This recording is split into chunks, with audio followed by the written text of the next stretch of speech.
Hi everyone. Hope you're having a good evening. Can I get a thumbs up if you can hear me? Or could you just type a quick text on the chat? Okay, thank you. Thank you. So welcome again. This is Literature Revision Express Revision Crash Course for 2026 O Level. I hope you all know the basic details about the course by now because I think our class admins have been sharing some information already on the group. So basically, this is going to be a quick revision of all that you've covered throughout the syllabus. I'll take you through all the steps, the phases, and what we are going to do in terms of discussions, papers, class materials, and the ways of discussing, ways of checking your answers, etc., etc. But before that, let me introduce myself, and I think there might be some parents joining with you as well. So I'll be jumping in between English and Sinhala so everyone can understand. Even in the classes, we can deal with both languages since we need everyone to understand everything that we discuss in the class. Okay. හරි මම මේ class එක ගැන ඉස්සෙල්ලාම පොඩි හැඳින්වීමක් කරන්නම්. මම දැනට මේ සෙෂන් එකේදී සිංහල ඉංග්‍රීසි දෙකම පුළුවන් තරම් භාවිත කරන්න උත්සාහ කරන අපිට තියෙන ටයිම් එකත් එක්ක හරි මම හිතන්නේ ඒ ටික තමයි මට කියන්න ඕනේ. So I'm Harith Indwara. I'm an undergraduate at University of Colombo. I'm doing my bachelor's in English honors.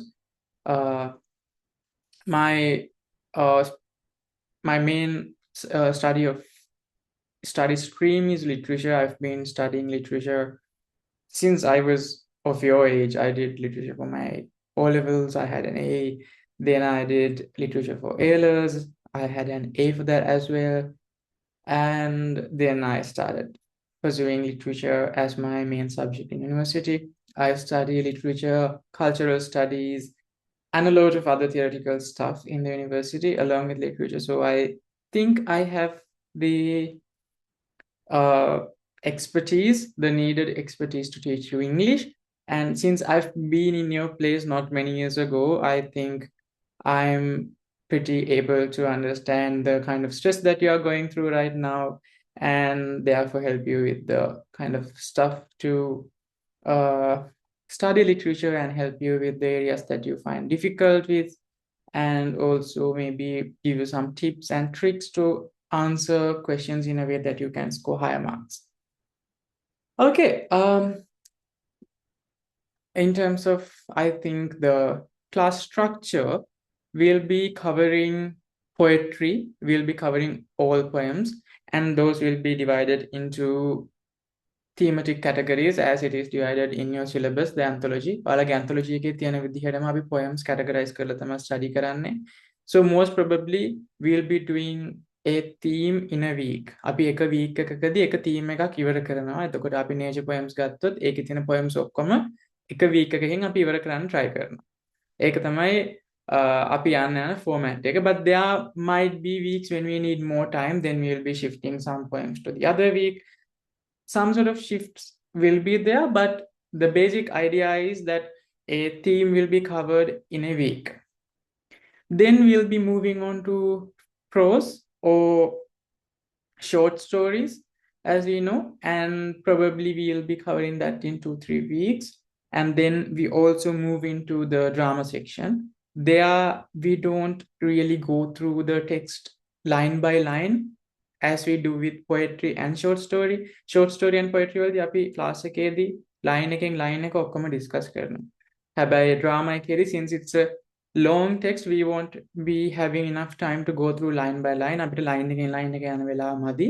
ඒ නිසා we'll be discussing the drama or the play script as a whole. We'll be discussing the themes, we'll be discussing the characters, the key questions, the dramatic development, all those aspects we'll be discussing one by one, but we will not go through a line by line analysis. That's the only difference. And following each session, we'll be doing question discussions. So once we finish off poetry section, we'll be doing questions on the poetry that we have done, past paper questions, plus some questions that I have made myself. So we cover up all the sessions that you need to know when you go to the exam. So is with the prose section, and so is with the drama section. So you will have a very comprehensive knowledge about the text, and also you will know what to expect in the question paper and how to tackle those questions and how to score marks when you write your answers. So that's the basic idea with this. අපි හැම class එක අපි හැම section එකක්ම ඉවර වුණාම අපි questions discuss කරනවා past papers වලින් සහ අපි හදපු model questions ඒ questions discuss කරද්දී ඔයාලට දැනගන්න පුළුවන් ඒ question එකට answer කරද්දී තියෙන tips මොනවද, ඒක අපි structure කරන්නේ කොහොමද, ඒ වගේ දේවල් හැම එකක්ම ඔයාලට දැනගන්න පුළුවන් වෙනවා. One thing we won't be discussing the novel, because there are 3 prescribed novels, and I know different people are doing different novels, and to be honest, novel is a big effort to do, and in a crash revision course I don't think we are able to tackle 3 novels. Therefore we will be having separate sessions like standalone seminars for novels. If there's anyone who is interested in joining those, you can, but those sessions will start later towards the start of the exam, but we'll keep you updated on that as well. Also, every week we'll be giving you the recording of the class and also the class material, like whatever notes that we have prepared during the class or whatever points that I discussed with you in regarding to the past paper questions. So you don't have to worry if you are going to miss a session or two. You can always catch up. And the other thing is,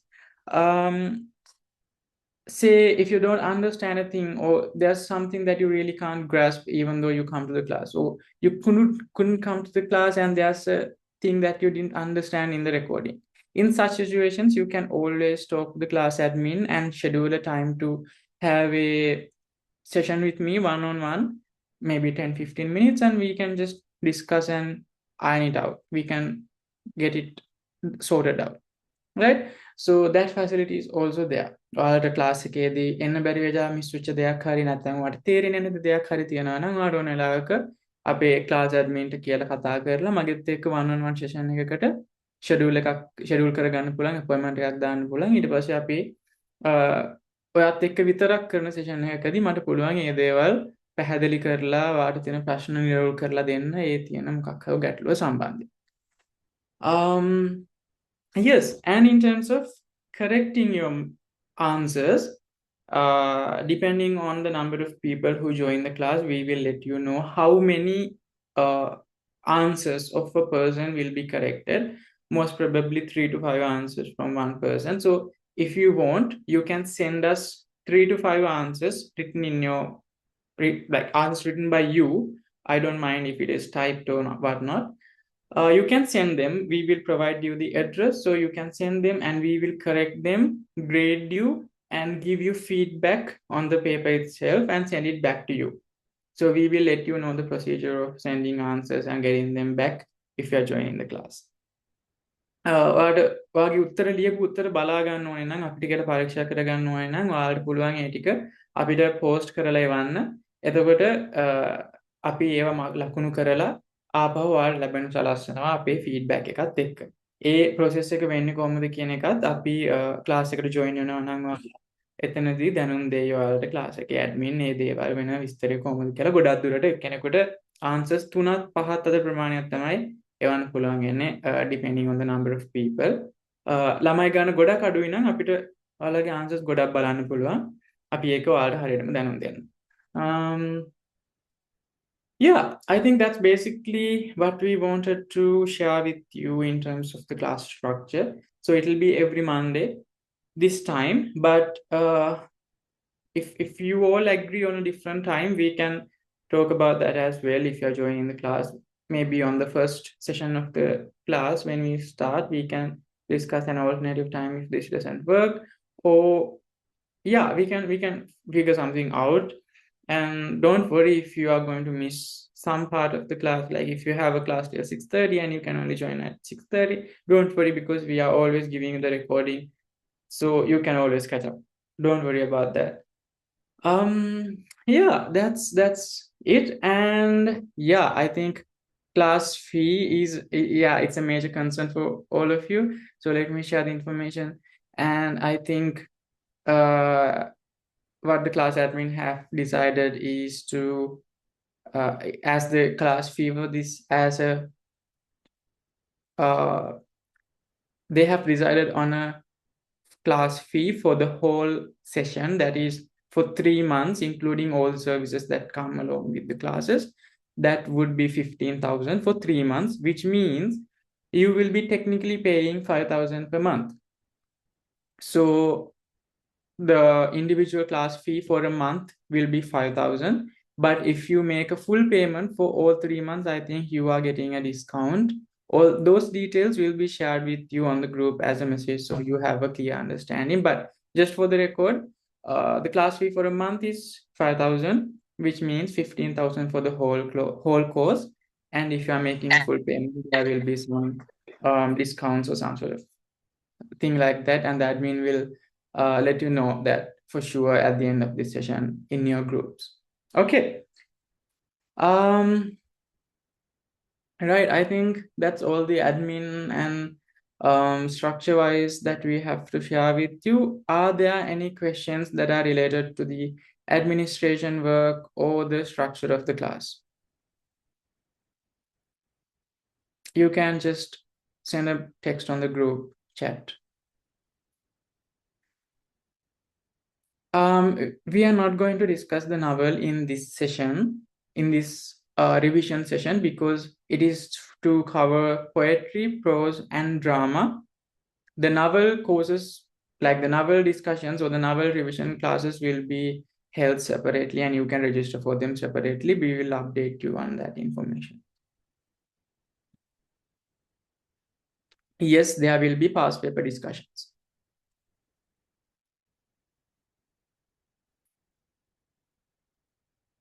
Yes, next Monday is the starting date.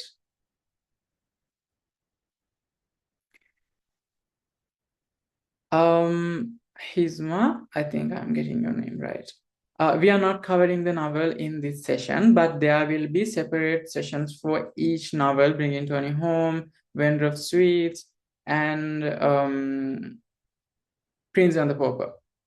There will be separate sessions, and you will be informed of those sessions as well. But those will be held as separate seminars, 1 day or 2 day seminars, which are not relevant to this revision class.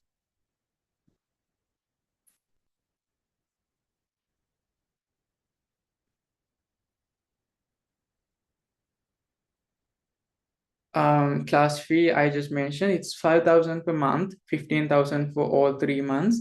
And I think you get a discount if you make the full payment for all 3 months at once. All right. Yeah. I think we have covered the questions that you have, but if you have more questions, you can also ask them at the Q&A session that we have at the end. There'll be 10-15 minutes for you to understand. Sorry, for you to ask if you have any questions. Right. So for you to get an idea of how the class will be done, and just as a start, a commencement of this session, we'll be discussing a poem today, I thought. So we'll be discussing To the Evening Star by William Blake. And we won't be going through the whole poem, but just to give you a sort of an understanding, we'll be going through half of it. And after that, there will be the Q&A session. Righto. So I will share the screen, and when I do that, I unfortunately have to turn off my video.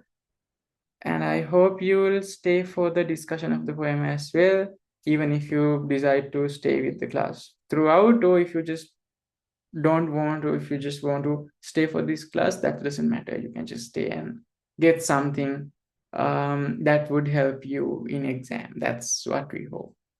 All right.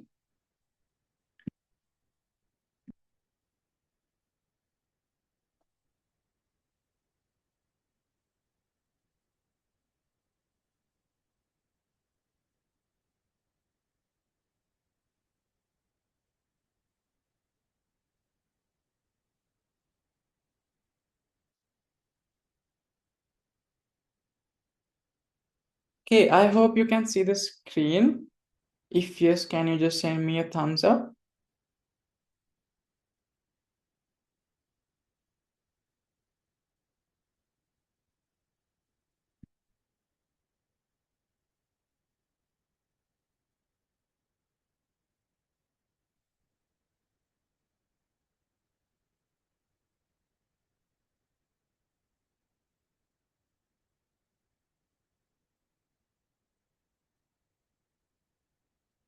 Hope you can see the screen.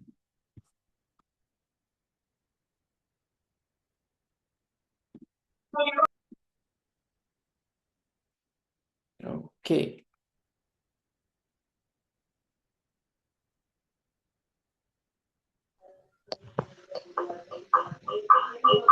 So before we start discussing the poem, we'll just read it aloud. Let's read it with me. මගෙත් එක්කම කියමු. To the Evening Star by William Blake.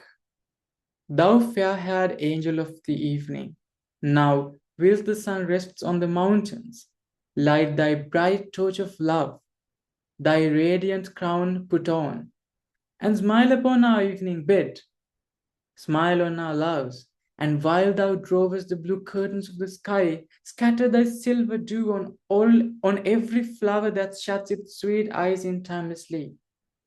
Let thy west wind sleep on the lake. Speak silence with thy glimmering eyes, and wash the dusk with silver.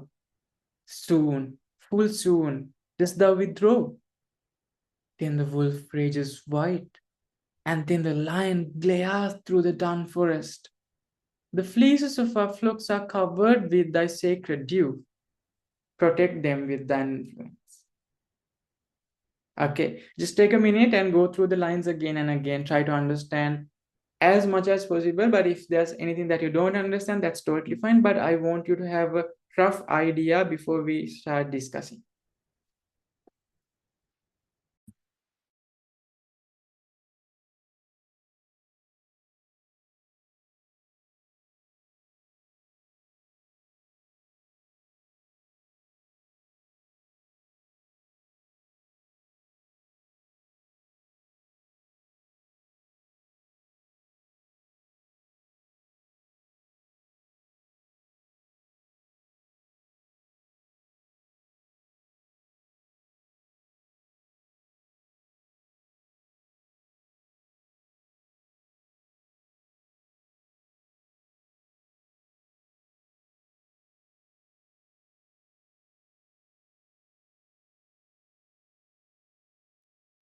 Okay, so let's see.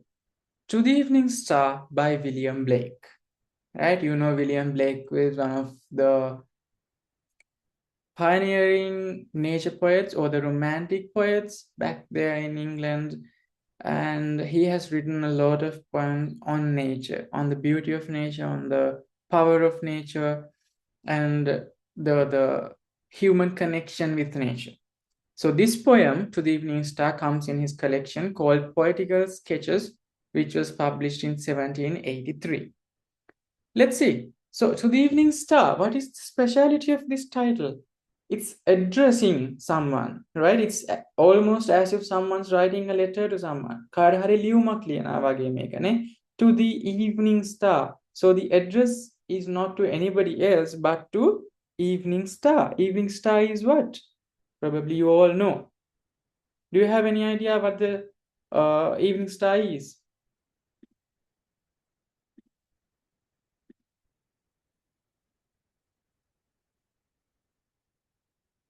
Evening star is what you call in Sinhala the Irabada Taruwa, right? The star that you see at dawn, right? At the twilight, which is the planet Venus, right?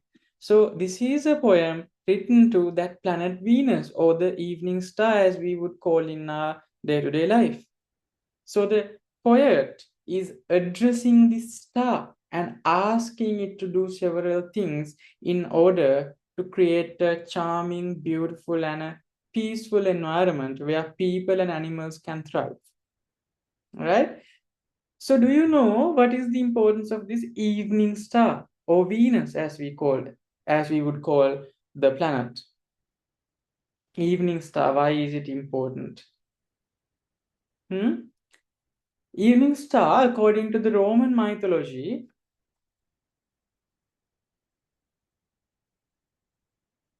evening star means Venus, and that is the goddess of love, beauty, and fertility. Since you're in your grade 11, as I hope, you must be familiar with the Renaissance paintings, right? Have you ever seen this painting? The Birth of Venus. The beautiful woman on the seashell is the goddess Venus, and she was supposed to be the goddess of beauty, fertility, and love. Right? This is when she was born out of the sea, the vast ocean. So it is said that she like her father is Uranus, the almighty god of the world, according to the Roman mythology, right? And he was wounded and his blood was spilled on the sea, and that's where she was born, just in this uh, appearance, not as a baby but as a full grown adult. Yeah. So ever since she's been a goddess, and people have been offering her things and seeking her blessings to succeed their love, or to have pregnancy, or just to bless them with abundance and fertility and prosperity. Right? So she's been an important goddess in the civilization. Okay, let's go back to the poem.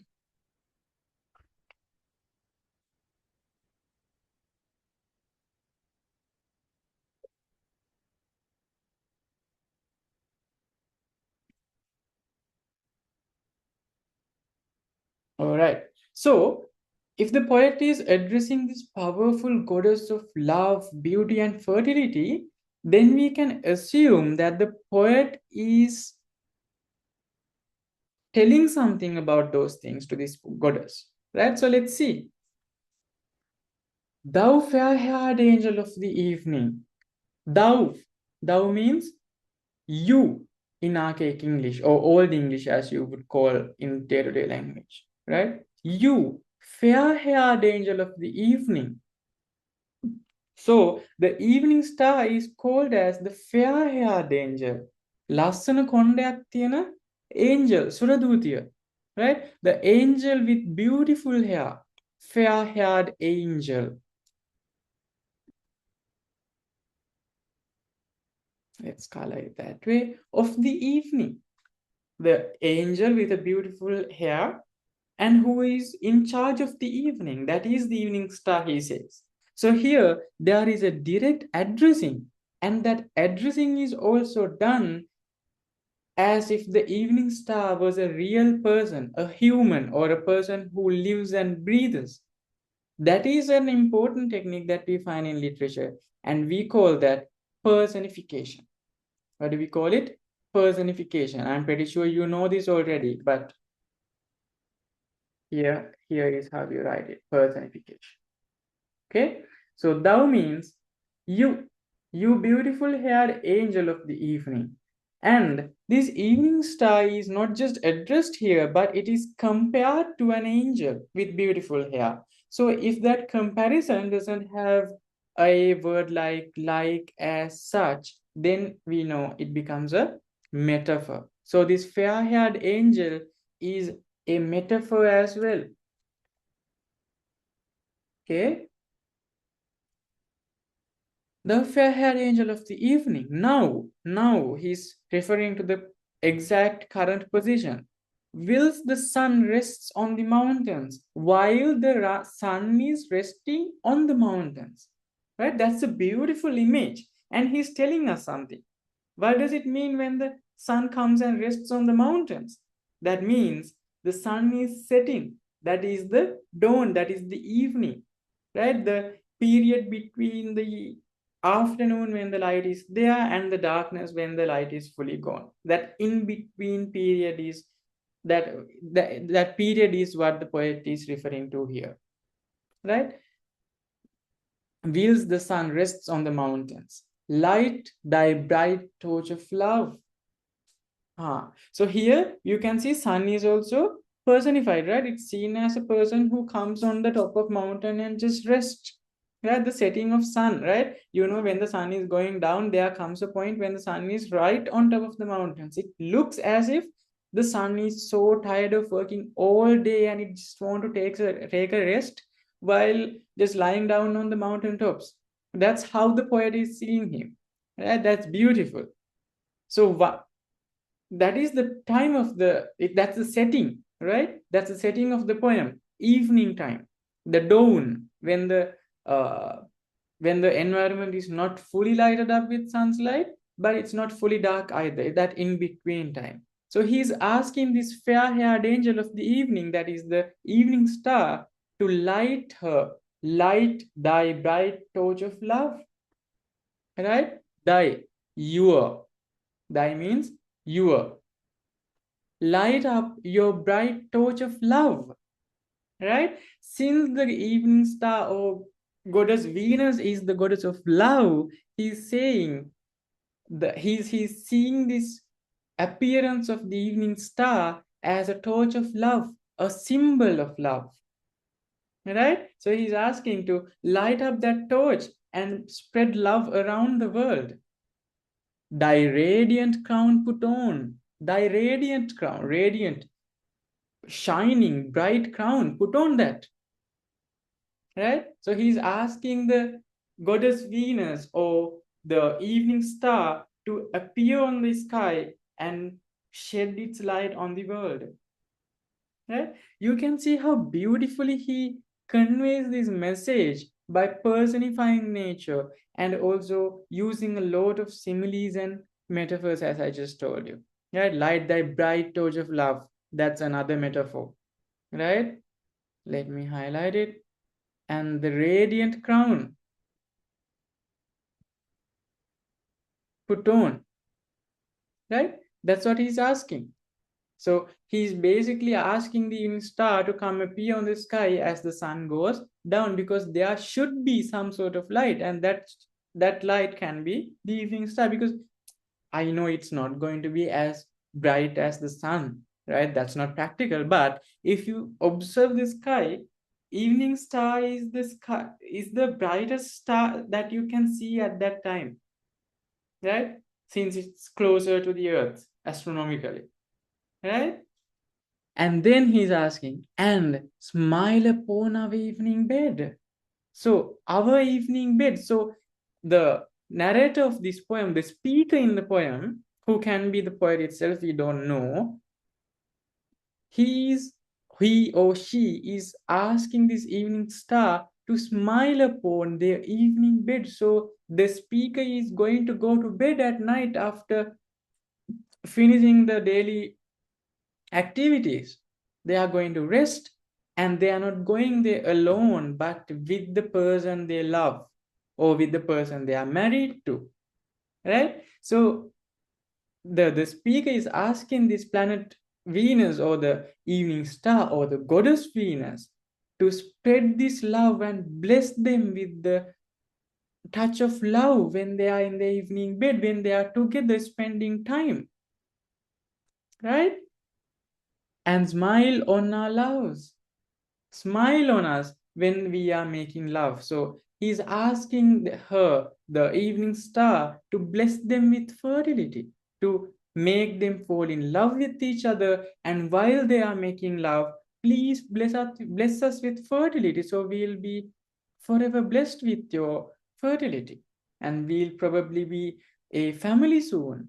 That's what they're asking for. It's kind of a prayer to the evening star to make their lives happy, to make their lives full of love, joy, and fertility. That's beautiful, isn't it? Interestingly, if you have noticed, as we have come this far up to this point, these lines of the poem are not in the usual order it should be. right? We know a line, a sentence should be in a single line, and you can't just like break lines and put them wherever you want. But here, the poet does that. For an example, let's say, now whilst the sun rests on the mountains, light starts from here, and thy bright torch of love. That's how it continues, right? That's a bit crazy, isn't it? To start a sentence here and then have a capital in the middle of the sentence. That is a technique that he uses, which we call run on lines. Run on lines, because it basically run between the lines. The sentence starts here and it goes until here. It doesn't end there even. It continues, thy radiant crown put on and smile upon our evening bed. It ends right here. So you can see the poem flows just like a river. There's no sudden ends or beginnings, right? If it starts from here, blah blah blah blah blah, and goes here and just continues like this, like a river. There's no sudden ending. So it's basically like a beautifully flowing stream of thoughts, a stream of musical thoughts, right? So that's another technique that you should notice in the poem. And the other strange thing that the poet does is, look here, radiant crown put on. Do you think if you write like that on your paper, you would get marks? No, because it's wrong grammar. It has to be put on thy radiant crown. Thy radiant crown put on, it doesn't work like that in English. But here, the poet does that because there's something that poet has and we don't. And we call that poetic license. Well, that means in poetry, when writing poetry or creative, when you are writing something creative, you have these kind of poetic license or creative license where you can alter or change a little bit the existing rules of grammar and syntax in English. So that's what he does here. He changes the grammar. He puts the verb here, sorry, the object here, and put the verb after that, right? Shuffling the subject verb object formation that we have in English. He does that to give this line a musical quality, right? Rather than saying, put on thy radiant crown put on. There's some musicality to it. And there's an emphasis on the radiant crown instead of the put on here. That's why he uses that. That's also a very special technique that he uses. Yeah. Right, to give it some technique, some musical quality, and also to emphasize on the radiant crown. That's not just here, it's been done in many places, and you will come across that technique in other poems as well, right? Are we good up to this point? Are you following me? Do you have any questions?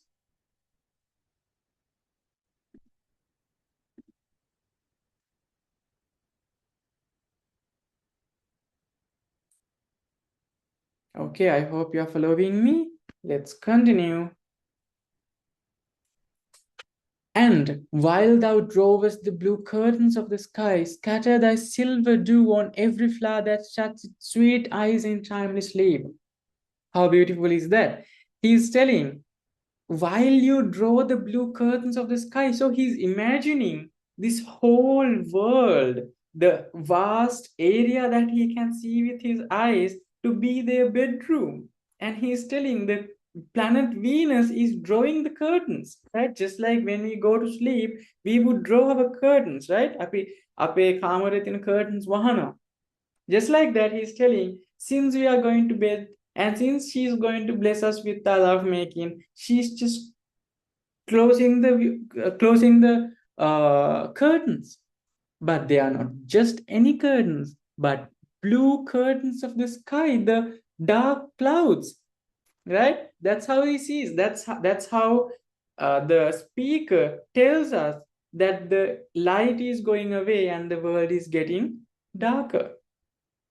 right? He's telling, so while you close those curtains, the blue curtains of the sky, right? So the clouds are compared to curtains here. That's another metaphor that we find here.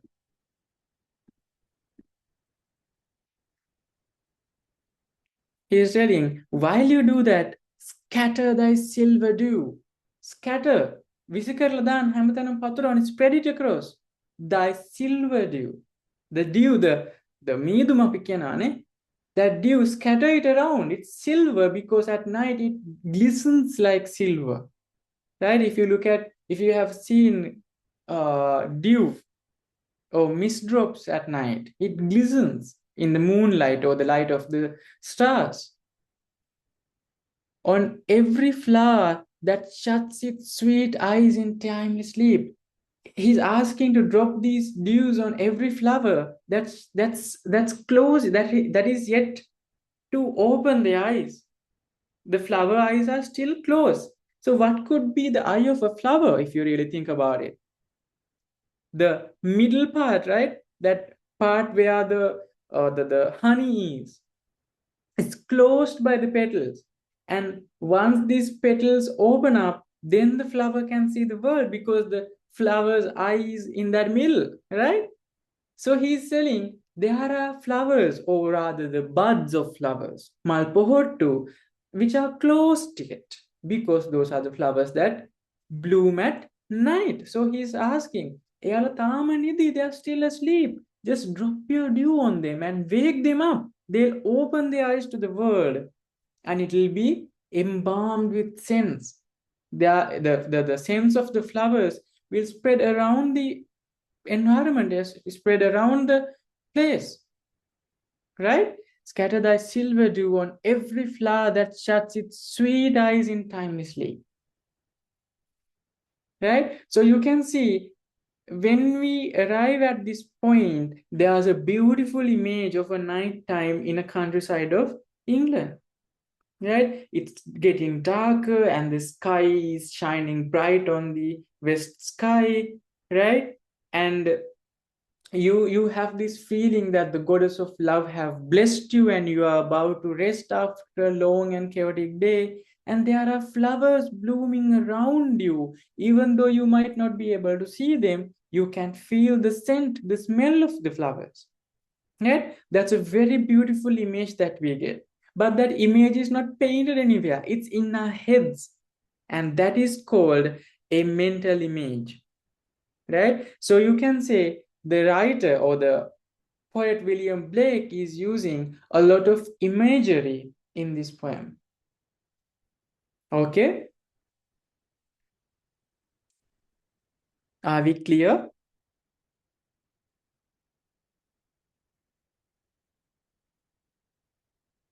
If you have any questions, you can send them on the chat. Okay, I'll give you maybe a minute to go through these lines again and to see if you understand everything. And if there's anything that you do not, you can always ask on the chat and I'll try to answer them as much as possible. If you do not have questions, just drink some water, stretch up a bit, and come back. So we will continue with the rest of the poem as well.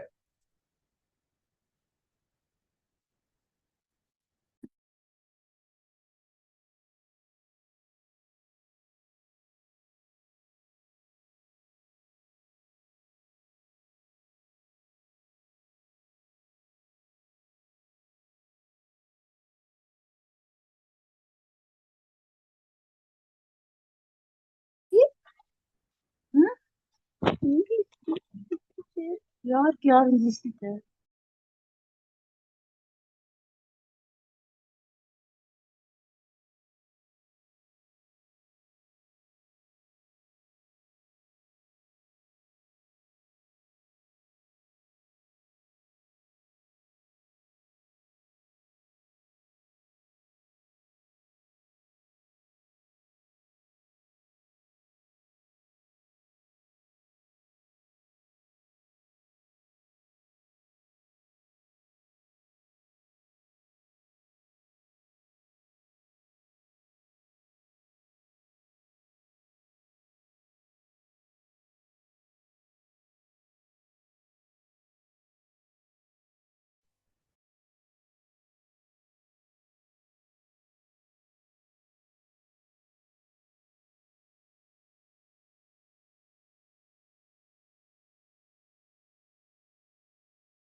Okay, I hope you had a small break to drink some water and stretch and come freshen up.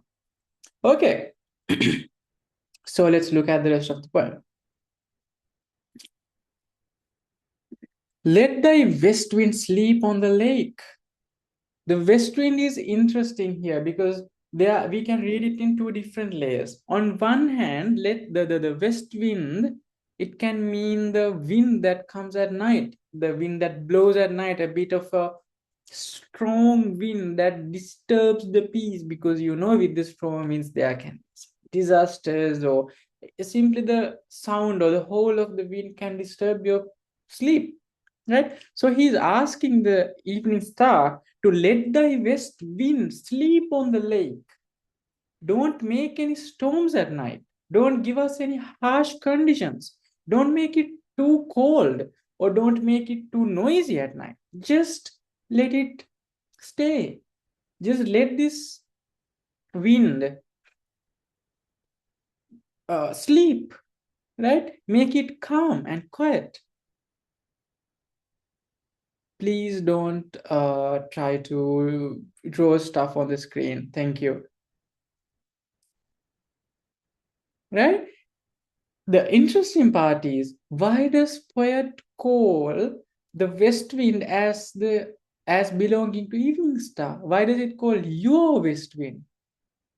Right?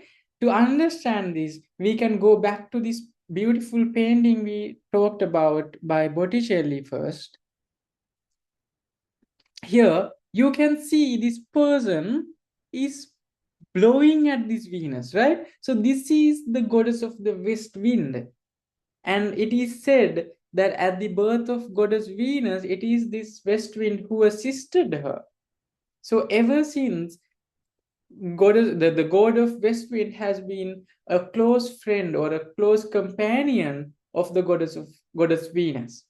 Right? That's why the poet William Blake is saying, your servant or your friend, your west wind, let him sleep on the lake. Let us have a calm, peaceful evening. Right? So that's interesting how he goes back to the Roman mythology. And this west wind is often seen as a help or a helper to the goddess of love who spreads love. Please, kids, don't draw on the sky. So don't draw on the screen. That's a bit annoying to do the class. If you could just erase it, it'll be great.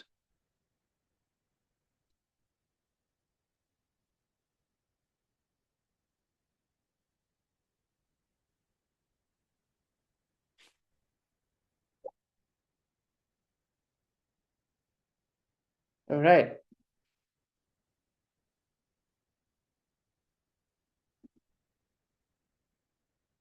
Give me a minute to erase this out.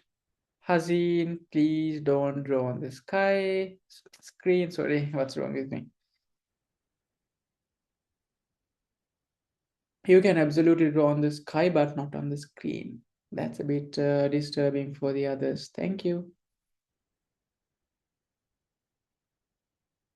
Cool.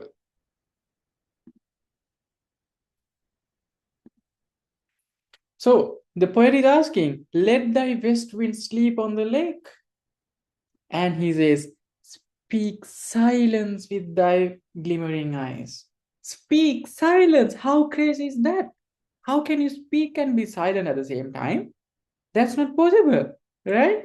But it is, because here it's a very special technique that he's using, and we call it oxymoron. Speak silence, it's called an oxymoron.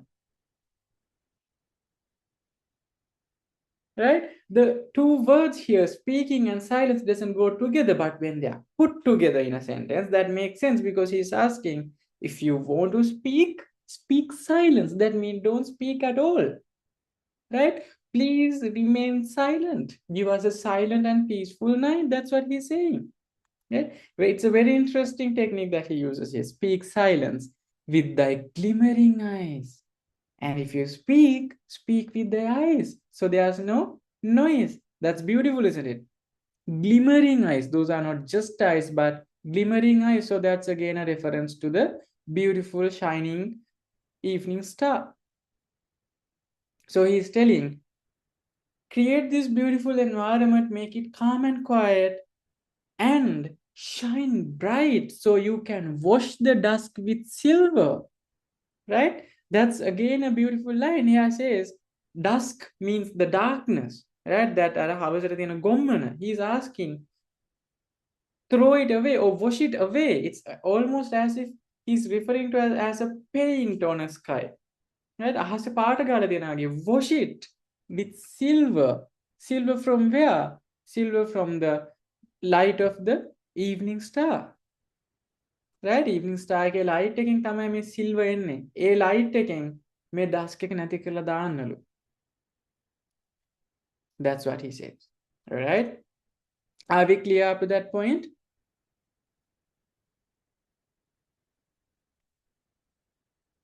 Okay. So then there's a change, he says. Soon, full soon. So there's a repetition as well, right? Soon, full soon. The urgency, we can almost feel it. The quickness, the speed. Soon, full soon. Does thou withdraw? Are you going to go down soon? Or right? That's how that's the nature of the evening star. It appears at around like 5-6, I don't know, like around the dusk, and as the night falls it just goes down. That's the nature, right? So the poet understands it, and the poet says, soon, full soon dost thou withdraw, and then there are bad things happening in the world, because as long as the sky, the evening star is, sorry, the evening star is there on the sky, the world is calm, quiet, beautiful. It's a nice place. But when this goddess of love and fertility withdraws, then there comes evil spirits. He says, then the wolf rages wide. Wolves, හරි වෘකයෝ කියන්නේ හොඳ සත්තු නෙවෙයි. They represent evil. So you can even say that wolf is a symbol of evil, right? And the lion glares through the dun forest. Dun means what? It's a color, like dark brown, darkish color, right? Anduru පැහැවෙච්ච මේ කවනාන්තරය, from the dark forest through the dun forest glares who? The lion. So a lion also is a symbol of evil. You don't even need an explanation. When you see a lion or a wolf, you just run, because they could kill you. They are evil, right?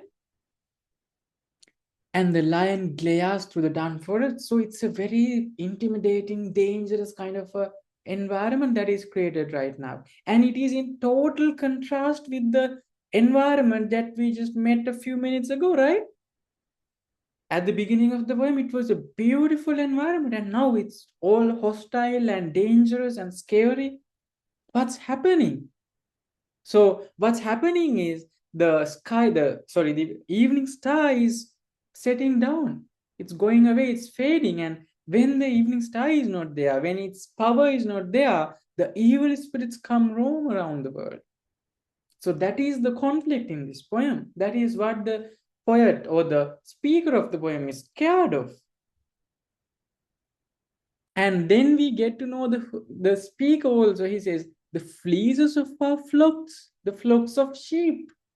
So we get to know that the speaker is a shepherd, right? He's a innocent shepherd. So he says, the fleeces of our flocks, අපේ බඩලුවන්ගේ ලොම්, right? The fleeces, the skin of our sheep are covered with thy sacred dew, right? He's saying the night dew, the dew that the falls, the mist that falls at night. He compares that to the blessed water from the evening star. That's a biblical allusion as well.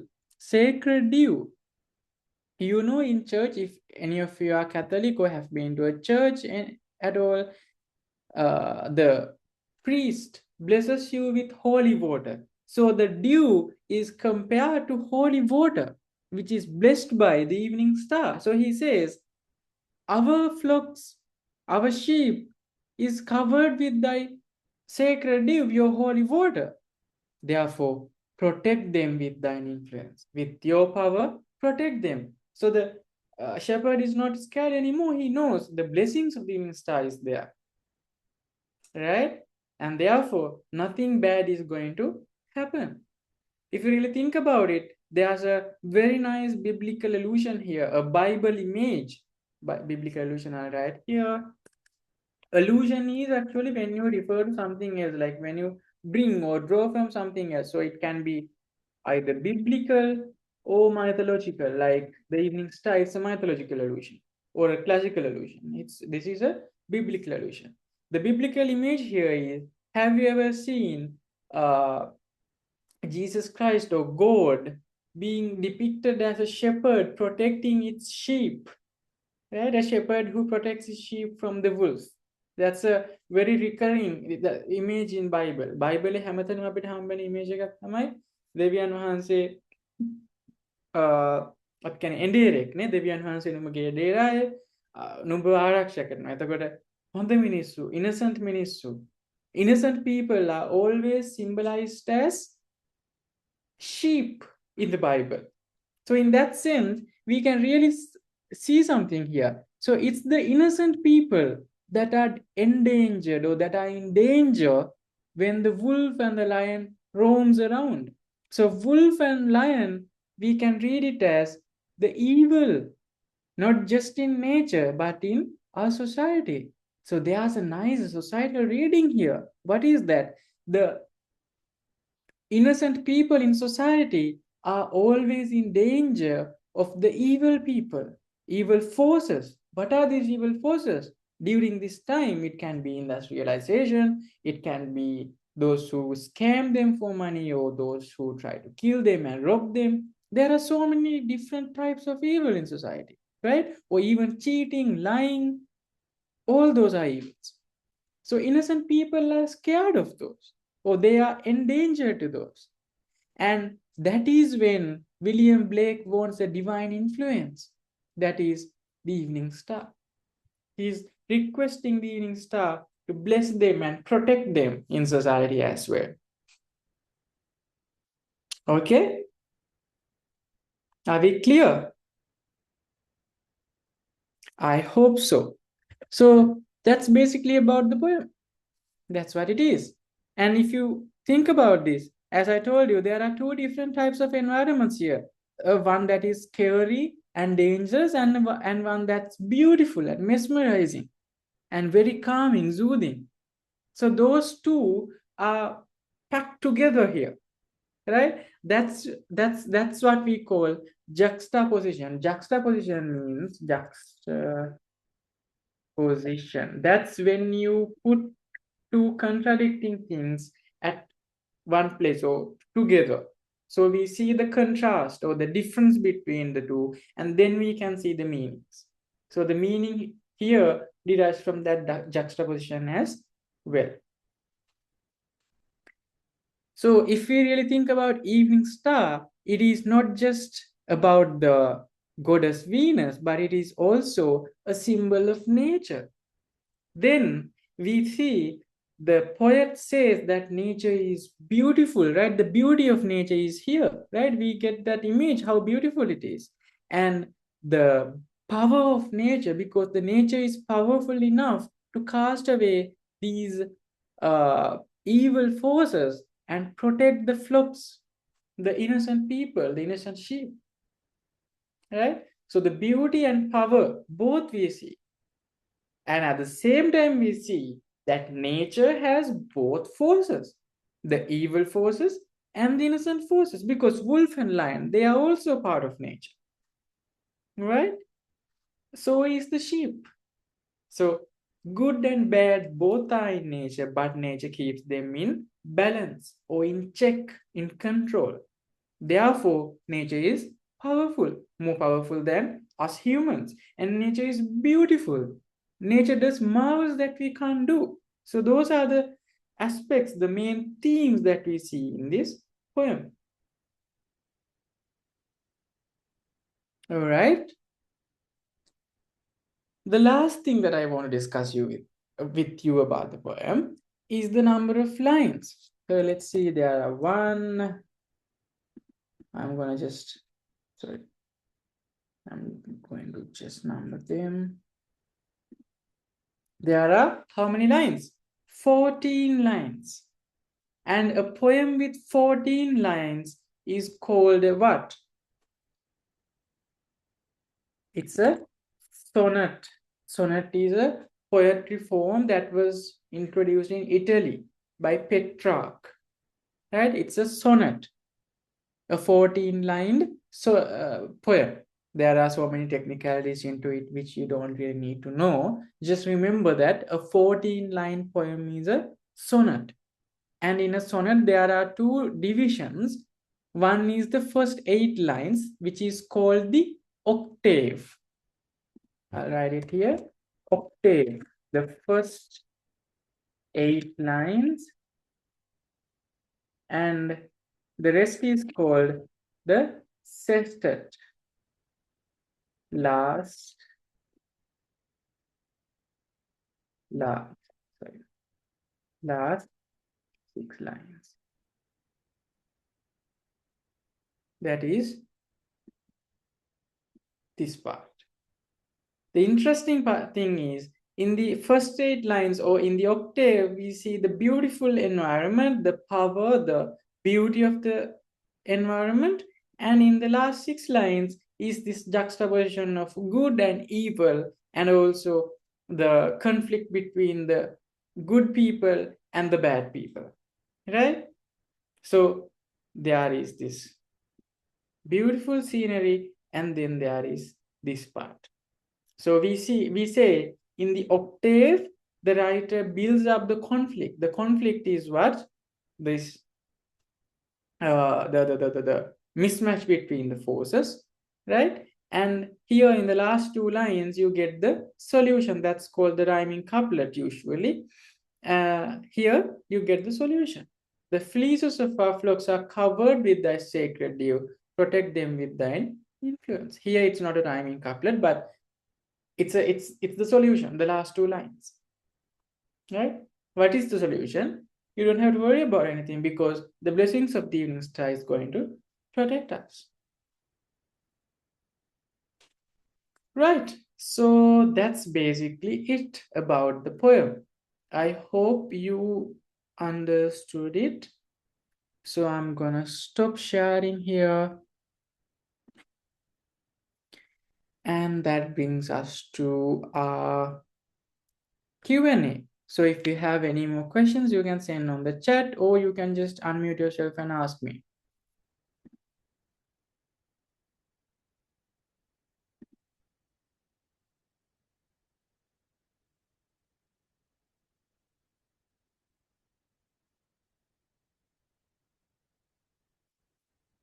Any questions?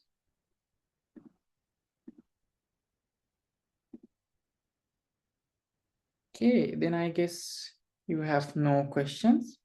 Everything's clear. But if you do have any questions, you can probably text on the group, and the class admin will let you know further details about the payment procedure, and if there's anything that you need to be informed of. All right? Okay, then. Thank you so much for joining with today's class, and I hope you had a good session and you got something for your knowledge that would help you in the exams. Um, Thank you, Imit. Thank you for your feedback. The payment details will be informed in the group. හරි payment ගැන විස්තර ඔක්කොම group එකේ ඔයාලට කියයි message එකක් දාලා. Thank you, Seniti. I'm really glad that you got something and you liked the session. Thank you very much. So we'll meet soon if you wish to join with the class. Even if you do not, please stay in the group. We'll be sharing some educational material whenever we can, whenever it's possible to share some. Okay. Sorry, there's one more question. No worries, Anika. Thank you so much. Okay, then have a great week ahead. I think it's the evening for you, not for me. I'm currently in Germany doing my research here and on an exchange program in a university here. So There's a bit of a time delay, but I'll be back in the country soon, so we don't have to really think about it. Yeah, okay. Thank you so much, guys. Have a great week. Bye bye.